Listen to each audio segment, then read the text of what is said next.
সকাল থেকে বিকেল 4টা পর্যন্ত যে প্রশিক্ষণ, সেখানে আপনারা যদি মনোযোগ সহকারে এটা শোনেন, কোনো ধরনের কথা না বলে পাশের আপনাদের সতীর্থর সাথে কানাঘুষা না করে মনোযোগ দিয়ে শুনলে পরে আপনারা প্রকৃতপক্ষে, আপনারা তো এক একটা এলাকার নেতৃত্ব দেন, কেউ জেলার নেতৃত্ব দেন, কেউ থানার নেতৃত্ব দেন, কেন্দ্রের নেতৃত্ব দেন।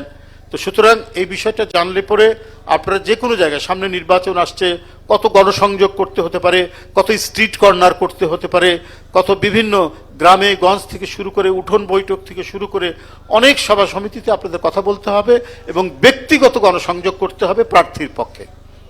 তো যখন এটা করবেন তখন অনেক প্রশ্ন জনগণের মধ্যে থেকে আপনাদের আসতে পারে যে আপনারা এই কথা বলেছেন, আপনারা ফ্যামিলি কার্ডের কথা বলেছেন, আপনারা কৃষির উপর এই কথাগুলো বলেছেন, এটা আপনারা কিভাবে বাস্তবায়ন করবেন। তখন আপনাদের বিষয়টা জানা থাকলে আপনারা সুন্দরভাবে গুছিয়ে আপনারা সেই কথা বলতে পারবেন যে কেন বিএনপি কি করবে, কি করতে চায়।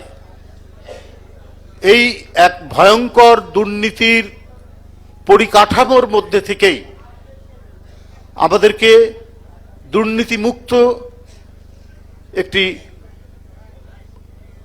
সমাজ গড়ে তুলতে হবে।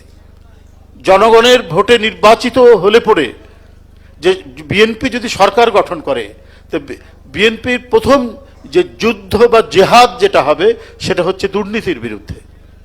কারণ দুর্নীতির জন্য আপনি সাদা চোখেই দেখুন, একজন মেধাবী ছেলে সে ইউনিভার্সিটিতে বা তার প্রতিষ্ঠানে ফার্স্ট ক্লাস পেয়ে এসছে, কিন্তু তার কোনো ব্যাকিং নেই। দুর্নীতিগ্রস্ত সমাজে সে তার সার্টিফিকেটটা নিয়ে টোটো করে ঘুরে বেড়াচ্ছে।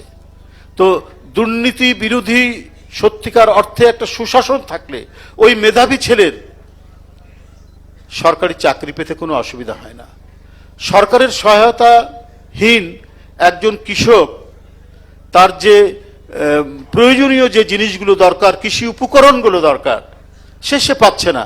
কারণ সমাজ দুর্নীতিগ্রস্ত, রাষ্ট্র দুর্নীতিগ্রস্ত। দুর্নীতিমুক্ত একটি সরকার গঠিত হলে তাহলে ওই কৃষক ন্যায্য মূল্যে তার কৃষি উপকরণ পাবে। সেই কথাগুলো এখানে আমাদের বিশেষজ্ঞরা আপনাদের কাছে সেটি বলবেন। একজন তরুণ তার পরিবার হাসপাতালে চিকিৎসার জন্য সেখানে গেছেন, কিন্তু গিয়েই সে ভোগান্তির মধ্যে পড়ছেন, কারণ সমাজ রাষ্ট্রে দুর্নীতি বিস্তৃত। আমরা যদি দুর্নীতিমুক্ত একটি সরকার গঠন করতে পারি তাহলে তরুণ হোক, প্রৌঢ় হোক আর বৃদ্ধ হোক, তার পরিবার যখন হাসপাতালে যাবে সে ভোগান্তির মধ্যে পড়বে না। কারণ রাষ্ট্রর দায়িত্ব হচ্ছে একজন ভুক্তভোগীকে তার সর্বোচ্চ সেবা প্রদান করা, হাসপাতাল সে সেবা প্রদান করবে। এটি হচ্ছে মূল বিষয়। আজকে নানা কৌশলে, নানাভাবে, নানা কথা নানা দিক থেকে বলা হচ্ছে। গতকাল আমাদের ভারপ্রাপ্ত চেয়ারম্যান বারবার একটা ষড়যন্ত্রের কথা বলেছেন। আপনারা কি ডান দিকে, বাম দিকে, সামনে পেছনে তাকালে ষড়যন্ত্রের কি আভাস পান না? আভাস পায়। সরকারের একজন উপদেষ্টা খুব করে বলছেন, অহংকার করে বলছেন, জনগণ কতদিন আমাদের থাকতে হবে সেটা তো আমাদের ম্যান্ডেট দেয়নি। নির্বাচন করার কবে তারিখ দিবে সেটা নির্বাচন কমিশন জানে। তো এই কথাটার মধ্যেই তো আমরা ষড়যন্ত্র খুঁজে পাই যে আমাদেরকে জনগণ ম্যান্ডেট দেয়নি। তো আপনার বিবেক নাই? আপনারা কিসের জন্য আপনারা ক্ষমতায় এসছেন? ম্যান্ডেট ছাড়া শেখ হাসিনা দিনের পর দিন, বছরের পর বছর আপনার একতরফা নির্বাচন করেছে, দিনের ভোট রাত্রে করেছে, ভোট কেন্দ্রে ভোটারদের যেতে দিতে দেয়নি। সেই পরিস্থিতির মধ্যে দিয়ে সারা জাতির ক্ষুব্ধতার যে স্ফুরণ হয়েছে, তারই চরম ম্যানিফেস্টেশন, তার চরম বহিঃপ্রকাশ হয়েছে আপনার জুলাইয়ের আন্দোলনের মধ্যে দিয়ে।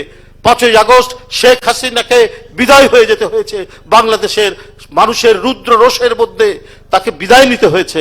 তারই ফলশ্রুতিতে আজকে ডক্টর ইউনূস সাহেবের সরকার, তার একজন উপদেষ্টা হিসেবে আপনি গর্ব করে, অহংকার করে বলছেন যে আমাদের তো ম্যান্ডেট পাইনি, কতদিন থাকতে হবে না থাকতে হবে এটা নির্বাচন কমিশনের দরকার।